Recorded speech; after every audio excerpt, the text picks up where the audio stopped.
your information. And welcome back to the Law and Crime Network. I'm your host, Amy Dash. We want to switch gears now for a second and talk about the legalization of sports betting. There is a big case before the Supreme Court. And to discuss it with me, I want to bring in a wildly successful and popular sports radio personality, Scott Farrell. Scott, are you there on Skype? Hi. Yeah, hey, Amy. So we can see you and our guest, our analyst here, Jonna Spilbor. Scott, I wanted to bring you in because we focus a lot on the legalese of the situation, explaining the laws and what they mean, but I think you really represent the voice of the sports fan, and not only the sports fan, but the sports fan who loves to bet. Right. So take me through, why do you want sports betting to be legalized outside of Nevada? Well, thanks for having me on, ladies. I think that, first of all, you and I have had this conversation on CBS Sports Radio over the years. It's been a very frustrating law for me to swallow. I just absolutely think it's archaic, and I think it's insanity. I think it's a terrible law. I think it's outdated. I think it's, you talk about grandfathered in, and the certain states that were allowed to ride the coattails of this law, a la, Oregon and Delaware, et cetera. It's just a joke. It's BS is what it is. It is the most ridiculous law I've ever seen in my life. And I've had every politician, every congressman, every senator, every assemblyman, every person that's been involved in this law, this PASPA law, on my show to argue this case. And finally, it went to the Supreme Court, and I was blown away that they heard the case, because I think they're a stubborn bunch, needless to say, to begin with. And the fact that they heard the case, I almost fell over, because this has been the most, unrespected, disrespected, business. And, it's so taboo, sports betting. You'd think that they were selling heroin. But the fact of the matter is, I've always argued with you and others that it's okay for me to go down the street and buy scratch-off games, play the Powerball, play the Mega, play the Super this and that, and scratch-off games, and I can buy alcohol and tobacco and snus and snuff and dip, and I can buy airplane bottles of booze in the grocery store, in the cigarette, in the gas stations. You talk about drunk driving, but it's okay to go get hammered while you're getting your lotto games and pick up your bottle of scotch. But I can't bet on a football game. It's the silliest thing I've ever seen in my life. Now, I believe in. I don't understand why Nevada is the only state that it's allowed in. I go to Las Vegas a lot. I love Las Vegas. I'm a huge fan of Las Vegas. It's my second home. I've lived there twice. I've done my show there nationally twice, and I think that they've done a great job of regulating sports betting down to the nickel and penny. It's the most regulated thing on the face of the earth in Nevada, sports betting, and there's no one that does it better than Las Vegas, and Reno follows their lead. But the fact of the matter is that I cannot bet in New York and New Jersey and Connecticut, in the tri-state area with 50 million people here that bet on sports, that they use Johnny Knuckles on the street corner and they go offshore and they do it anyway. So all the police and the feds and RICO and all these other people, they think they can stop sports betting. Good Farrell and luck. It's going on in your neighborhood. It's going on down the street. Your neighbor's doing it. Everyone I know has a bookie, and everyone I know bets on sports. I have a sports pick service on my show that I had to deal with CBS. I had to deal with Sirius satellite radio when I was there working for Howard Stern, back when you used to go on my show, Amy, and they did their due diligence and investigated me. They thought I was a sports book. They thought I was a bookie. They thought I was taking action, and that's not what I do. I sell picks like a stockbroker or a money manager sells, financial advice, I do the same thing with sports picks, and I'm a good sports bettor. In fact, I'm one of the best sports handicappers in the world. I was going to say, that's why I work with William Hill in London, and that's why I sell picks. I was going to say, I've heard you're surprisingly accurate, but you just you did a very good job of promoting yourself. But people can find your picks on FarrellOnTheBench.com. And as you mentioned, you have talked at length about this issue on your show, Farrell on the Bench, which airs at 10 o'clock at night on CBS Sports Radio. It's Farrell on the Bench. I'm sorry, Amy, Farrell. You're killing me over here. I don't even know who Farrell is. I'm Farrell. You're killing me. I'm sorry, Jonna, Farrell. you got to throw some Farrell, water on her. It wouldn't be the first time my pronunciation is off. But do you think there's anything special about having gambling contained in Las Vegas, having that be the epicenter of where people go, versus, Scott, that what's going to happen is the second it becomes legalized, if it does, there may not be limits on where we see it. So you go into airports just like you do in Vegas. There are slot machines there. There are casinos there, near schools. Everywhere you go, you're going to see people trying to capitalize on it. Could that be a problem? Yeah, I don't think that. I know the people that own the slots in the airport in Las Vegas, and believe me, let me tell you something real quick. They're very rich. They are filthy rich.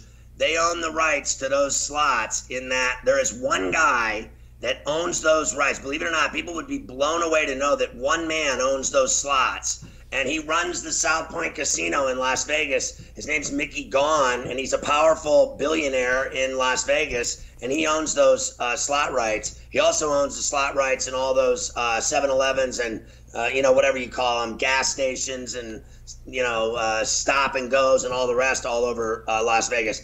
It's simple. I think that if they allow it, well, first of all, I think they're going to allow it. I think it's going to pass. I think they wouldn't have taken the case after all these years of battling with the professional leagues and the NCAA. So all the leagues, the NFL, MLB, NBA, NHL, all these guys are a bunch of phonies. They're all absolute nincompoops when it comes to this law. They think that there's going to be corruption in the sports world because of sports betting. And there's none of that. I mean, in Las Vegas, it's so regulated, as I said. They don't have a problem with that. There's been point-shaving scandals in sports in the NCAA before. They should worry about their own problems. The NCAA is worried about sports betting, and what they should worry about is the lying thieves that they are to begin with themselves. They are a corrupt organization and always have been. They make hundreds and hundreds of millions of dollars a year off of these student athletes, and a bunch of rich white men are filling their pockets with money as all those kids are competing on the athletic fields, courts, and ice, and whatever in sports in the NCAA. And then they take the time to battle the sports betting laws, and they always are there in the court to argue that it's bad for the NCAA. The NCAA is the dirtiest organization in sports. And the fact that NBA commissioner, Silver, he's another one. He's always saying he thinks it'd be great if sports betting was regulated, and then he'd be behind it 100%. And then that clown goes in and argues against the law. So he says he's all for sports betting if it's regulated, and he thinks that day's coming. Well, here's some news for you, skinny. It is going to happen.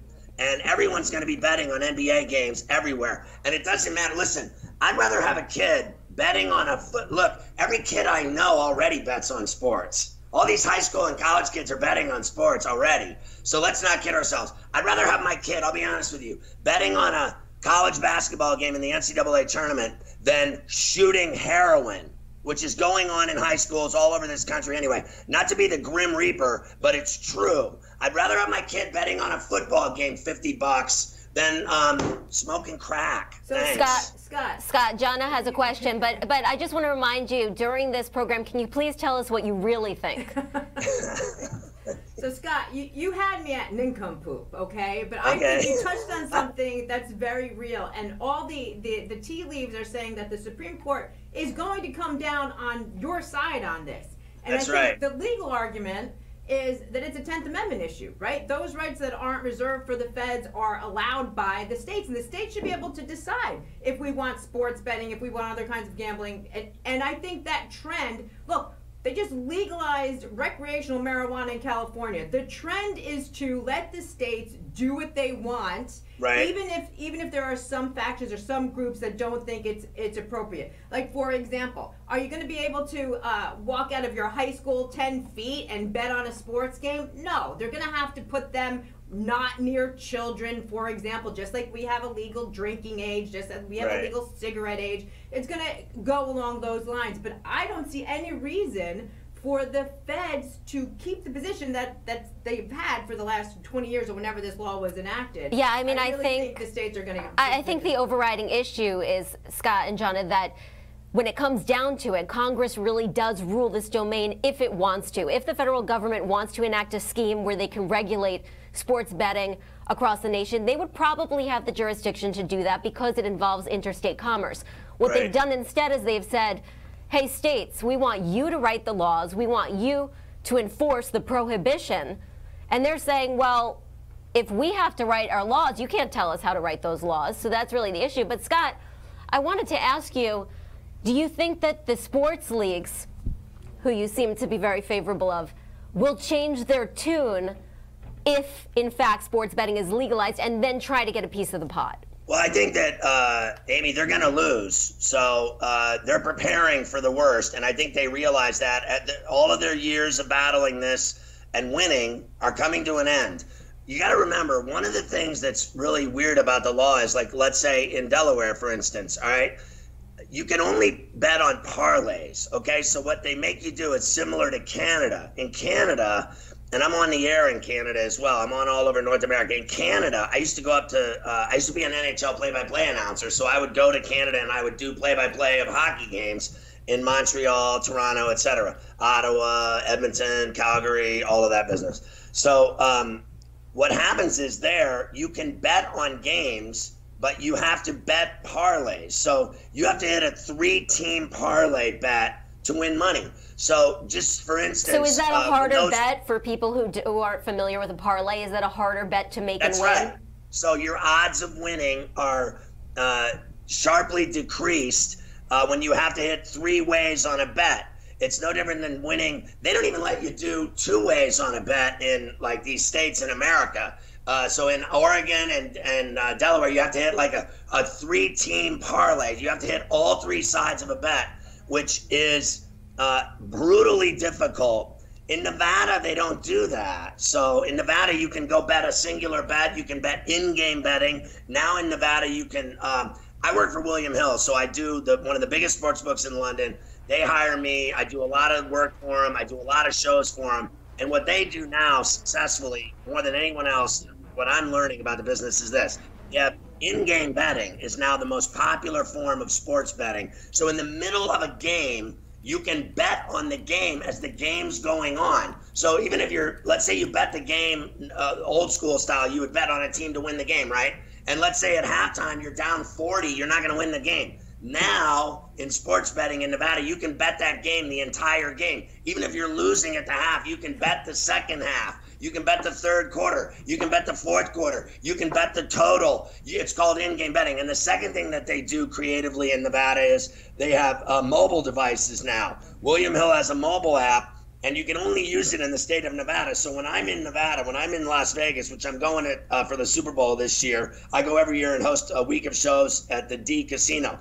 And I sit in my room in my underwear with my cell phone in bed watching General Hospital as I'm laying bets of every NBA and college basketball and NHL game that night. I'm literally naked in bed, pressing buttons on my phone and betting every game. How fantastic is that? I think it's so fantastic. Awesome. Jonna might ask me later if there's any way she can get in on that. Yeah. Are you hiring? Listen, are you hiring for the job? But what about people who aren't as skilled as making picks as you? So besides going to your website to find those picks, farrellonthebench.com, could this become a problem? We've seen a lot of people's lives destroyed over losing their entire savings, their homes, the shirt off their back from gambling excessively. Do you think it will corrupt the morals of our society to have it so rampant and widespread? No, I mean, they do it already. If you live here in New York City, you see all of the casinos in Atlantic City have mobile apps, and you can literally lose your house on your phone playing blackjack or video poker or roulette on your phone or on your computer. I mean, how stupid do you have to be to believe that you're going to beat a blackjack dealer online or on your phone? I mean, they are going to fleece you 6 ways till Sunday every time. The difference being, you can play those video poker games until you're blue in the face. You're not going to make money. You're going to lose. But in sports, you at least have that chance because they can't control the outcome of the game. The game's going to happen whether you like it or not.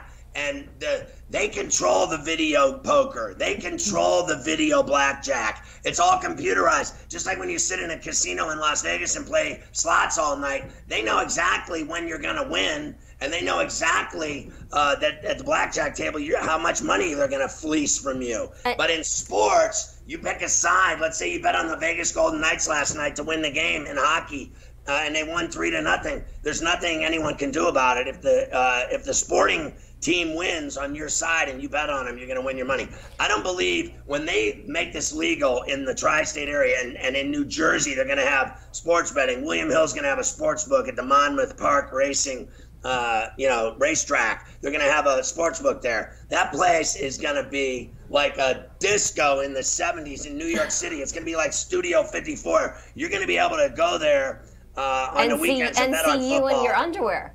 It's going to be packed, Amy, and I'm going to go in my underwear. Yeah, can't wait for that. Now, there are a lot of political forces driving this fight. Chris Christie, obviously, it all started when he authorized a law that allowed more betting in casinos and at racetracks in New Jersey, and he dared people, come and stop me. That's exactly what the federal government did. I mentioned to you on your show that even if the Supreme Court strikes down this law as unconstitutional, Congress can go back and just rewrite it. And we know that the Trump administration is against legalizing sports betting outside of Nevada. So do you think that will he flex his muscle, Donald Trump? And what do you say to that? Well, listen, I've worked for him, and I've done sports for him. I've done TV work for him in sports. He used to own the Affliction MMA brand. I remember that. So I did the television side broadcast with Chuck Zito. You've seen him on Sons of Anarchy, etc. We did the broadcast, and Donald Trump paid me a lot of money to do that. And I got to tell you, the check cleared, and I loved it. I've been friends with his son for a long time. Obviously, when I worked for Howard Stern, I got to meet Donald Trump, and I got to know his kid, and they came on my show a lot, and I'm friends of theirs. But I will say this. So are you surprised, then, that he's so against it? I think he's a hypocrite. I think he's a hypocrite. Here's a guy that, and I got to tell you, I'm very disappointed in him because the guy that I know, not this phony that's he's become in the White House, but when he was from New York City and he was just a real estate developer and he owned casinos, multiple casinos. The bottom line is every one of his casinos went bankrupt. He had no problem taking everyone's money when he ran Atlantic City, and every casino he had was, $50 billion in the red. He was absolutely the worst casino owner in the history of the world. All he did was take everyone's money. Now all of a sudden he doesn't want anything to do with sports betting. Now all of a sudden he doesn't like casinos. His name is all over Las Vegas still. And he had the Trump Taj Mahal. It finally went under. Everything he ever touched when it came to casinos went under. Maybe that's why he doesn't want it to go through, because he knows what happens with casinos. People lose their money. I think in sports betting, you lose your money as well. But like I said, in sports, you always have a chance to, one of those two teams is going to win. And if you pick the right side, you can win your bet. I think Trump's a phony when it comes to this law, because he was in the casino business for most of his adult life, and now all of a sudden he's against it. I think because he's in the White House, I think he's a hypocrite and a phony. And finally, has this turned you into a fan of Chris Christie at all?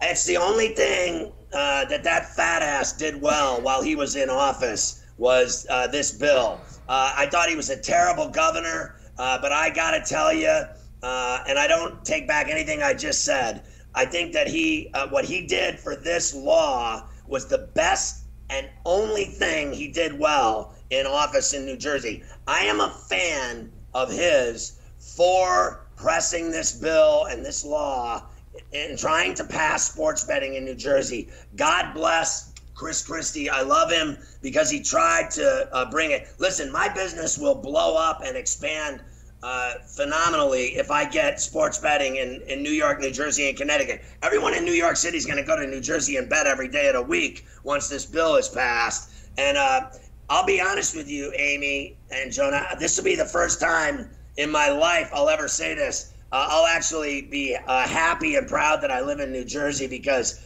I think New Jersey sucks. And I think that if they allow sports betting, I think New Jersey will be the coolest place on earth besides Las Vegas. Thank you so much. I really appreciate you joining me. And if you want to listen to more of his very politically correct opinions, head to CBS Sports at 10 o'clock at night. Farrell on the bench. How'd I do? You did great, Amy. And Jonna, we got to hang out. You look like you're ready to have fun with me in Vegas. So let me know. I'll be out there. She likes soap operas. I am always ready to have fun in Vegas. However, I'm also a fan of Donald Trump and take a little bit of issue that you called him a phony, but I want you to be successful so you can afford to buy some clothes and not have to work in your underwear. Listen, I've always, like I said, I always loved the Trumps. But when it comes to this law, I'm offended that he acts like gambling is bad. When he made all of his fortune off of gambling and then all of his casinos went belly up. I always liked this kid too, but you need to come to Vegas when I'm out there for the Super Bowl. My Super Bowl party is 5,000 deep, and once you go to my Super Bowl party, believe me, Jonna, you'll be in your underwear too. All right. All right. On that note, make sure to pack clean underwear. Thank you so much. We're gonna end on that high note. Thank you, Scott. Happy New Year to you as well. Thanks so much.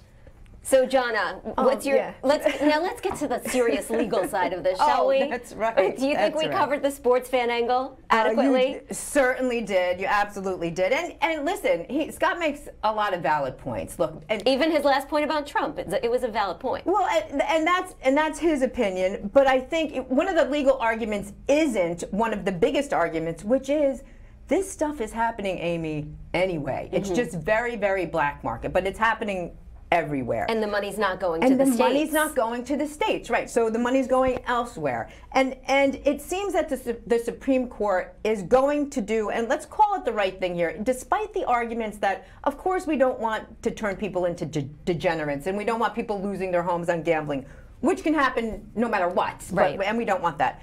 But if you do want to generate revenue, and this is one fairly simple, guaranteed way to do it, the Supreme Court is smart enough to realize that they don't need to be the boss of this. They no longer need to be the boss of this. And to Scott's point, if the Supreme Court does come down on New Jersey's side, I don't think Donald Trump is going to have anything to say about it. He's not going to try to change that. But do you think that the Supreme Court also accepted this case? Because there's a very serious underlying issue, and that is a 225-year-old system of federalism. And there's an important question here beyond legalizing sports betting, and that is, can the federal government tell the states how to make and enforce laws? Right, and maybe that's why they took it on. Yeah, and very well may. I mean, that's a strict 10th Amendment issue, and we have to. And for the longest time, right? Listen, we all do what we can get away with until we can't get away with it anymore. And for this to make sense to the Supreme Court, they're going to have to analyze the 10th Amendment issue against, the true benefit to a state here. Why would the federal government want a law that takes a clear benefit away from a state? We don't want to have to subsidize every state all the time. Right. And I think that will be part of the argument, not just the constitutional side, but the benefit to the states and merging those two. And also, just from a common sense point of view, it seems a little bit unfair that you have Nevada making all this money. People can go there. If you live in Nevada, you have the advantage of walking maybe 2 feet and you can gamble at a casino, bet in any way that you want on whatever games that you want. Meanwhile, other people have to take, here on the East Coast, what, a 6-hour flight? So it seems unfair. Why does one state get to do it, the other states don't? Shouldn't the laws be uniform? I think, yeah, they absolutely should be uniform, and perhaps that'll go into the mix when the Supreme Court does make its decision on this case as well. I mean, because think about it, and just in terms of gambling, forget the 10th Amendment for a second, you've got Indian casinos that are in a variety of states. I mean, we're trying to make it as state-friendly as possible. You've got Nevada, you've got Atlantic City, you've got all the Indian casinos everywhere. The trend is to allow this to happen, I think, on a state level versus strictly a federal level, and the Supreme Court's going to recognize that. And what do you think about the fact that if Congress wanted to regulate gambling, they could make it illegal all over again, despite this whole journey with the Supreme Court? Do you think that's something that could happen, and do you think there's a valid argument against letting Congress have control over sports betting within the states? No, well, can you argue against interstate commerce in any way? Technically, I suppose that could happen, right? The feds could say, wait a minute, this is going to be something that's reserved strictly for us because of the interstate component of it. I suppose they could. It would make absolutely, positively zero sense for them to do that at this point. And like I said, who's going to pick up the tab for that? Gambling creates a tremendous amount of revenue. And I don't see the Supreme Court or the feds actually making us take a step backwards after the Supreme Court renders its ruling on this, and that's what it would be doing. If it decided to federally regulate gambling, I think it would be a step backwards. Yeah, and so what do you think in terms of the sports, just the general sports fan?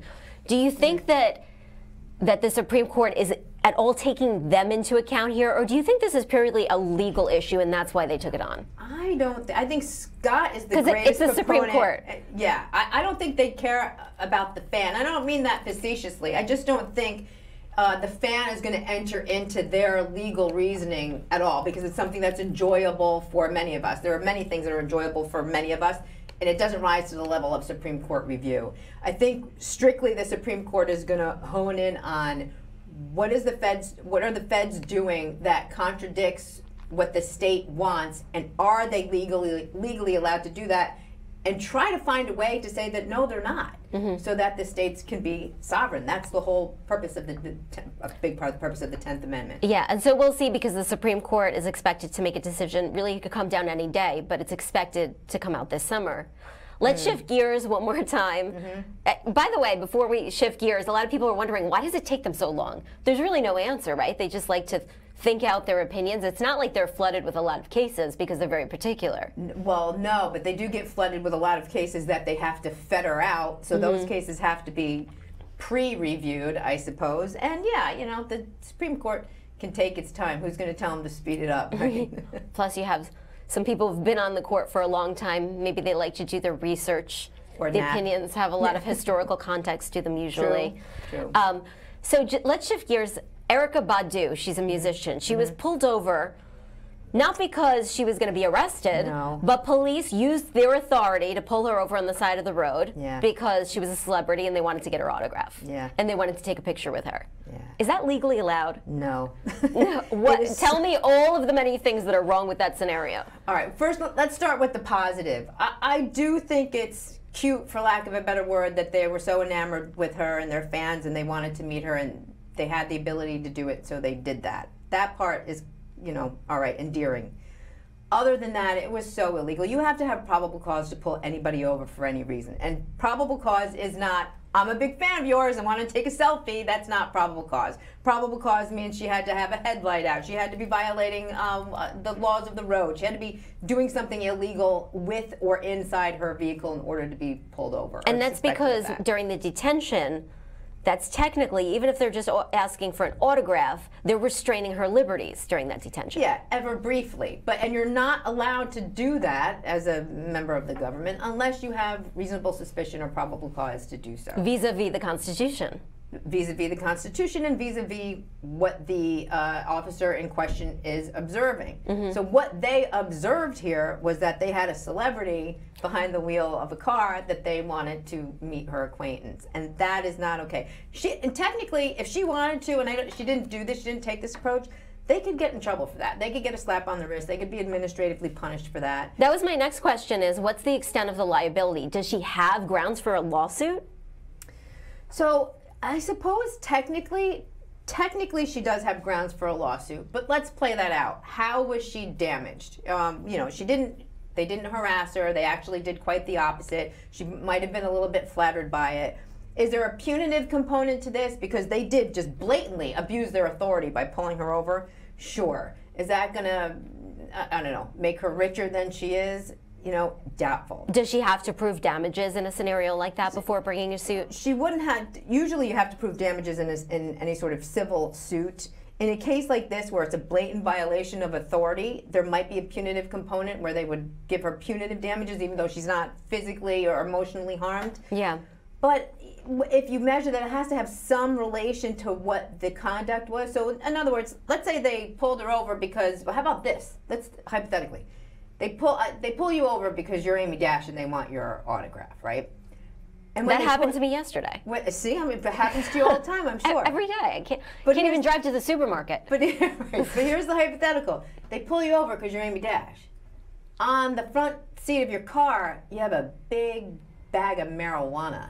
Now, they didn't have probable cause to pull you over, but once they do pull you over and they see in plain sight this big bag of marijuana, now you've got an even bigger issue because you'd have to suppress that evidence by proving that they only pulled you over because you are who you are. You must be mistaking me for the people in Scott's scenarios. I think those are the people that Scott hangs out with. Or a Californian, since they're going to be smoking with wild abandon. Right, if this were Colorado, maybe that would be a likely scenario. And so when they see, let's say, the bag of marijuana in the celebrity's car, hypothetically speaking, couldn't they then just switch and say, oh, we saw that, that's why we pulled you over. By the way, can I grab your autograph? Yeah. They might attempt to do that, but what they would really have to do is say that, well, we pulled it, we noticed it was her, and we noticed that she was going 10 miles an hour over the speed limit, and we noticed that her license plate lamp was dim, and we noticed, then they might be able to get away with it. But she would win a criminal case if the reason they pulled her over was because she's a celebrity, and then they saw in plain sight something that they eventually charged her with. Yeah. Which is why, I mean, and look, so it's not a cool thing to do. It wasn't cool what the police did. There would have been, you know, a better way. This is completely unrelated. Can I just tell you a really quick story? Yes. One time I did get pulled over for, I forget what I did, speeding, whatever. I did violate some rule of the road. And that was in January. My birthday's in August. That August, I got flowers sent to me by the police officer who pulled me over for speeding or whatever it was I was doing. Oh, wow. Yeah, which I thought was a little weird. Yeah. So it was like not a hit and run, but like a pull over and hit. Yes, exactly. He was hitting on you. And delayed. Yeah. It was like 7 months delayed. Yeah, so he was thinking about you all that time. So whatever happened, is he now the love of your life? No, Okay. we never met again. Did you get rid of that was the other question I was going to ask you is what if it's the flip side now? They pull somebody over because they have reasonable cause, which happens all the time. The person happens to be a celebrity, an athlete, or an actor. Right. And they say, you know what? Just don't do it again. And they give them special treatment, let them off. This happens all the time. Isn't that kind of the oxymoron of the other scenario? And that's allowed. Of course, people are going to take that free pass. That is allowed. And that happens not just to celebrities. That happens to regular old folks, too. And there's nothing that you can do about it. Do you remember that video? It was, I don't know if you saw it. There was a video of a woman who was a member of Congress, I think, in upstate in Kingston, New York. She's getting pulled over for something simple. The cop is videotaping it and trying to give her a break. He said to her something like, instead of citing you for speeding, I'm going to cite you for not wearing a seatbelt. The difference is huge because speeding is going to put points on your license. Seatbelt violation is not. Plus, the fine's a lot smaller.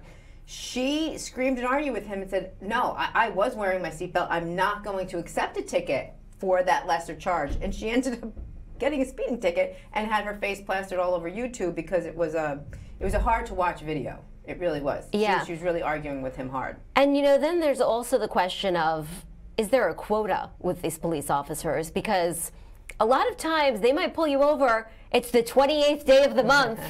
You went through, you know, you slowly stopped at a stop sign, but you kind of like trickled through a little bit. It didn't come to a complete long enough spot. You walk away with like 3 or 4 tickets because they find other violations that they can cite. And it's your word against theirs when it goes into court. I mean, they let you go to trial in traffic court, right? but it's just Yeah. your word against the police officer. Well, is that fair? Here in New York City, it's a problem because there's no plea bargaining. You either go to trial or don't. So you usually end up with those points. But or you hope the prosecutor gives you some favorable treatment, which again comes down to who you are, sometimes what you look like. In other counties, you can negotiate your traffic tickets down, which is common because, look, at the end of the day, what do the states want? The states, of course, they want the safety of their citizens, but they also want the money. Exactly. And when you prosecute somebody for traffic violations, it's a revenue generator. Exactly. Now, let's go over to Michigan, where there's a hearing right now. It is Michigan versus Yvonne Cortez. And this is a woman who has pleaded guilty to the beating death of her husband and her dog. Let's go to that hearing now.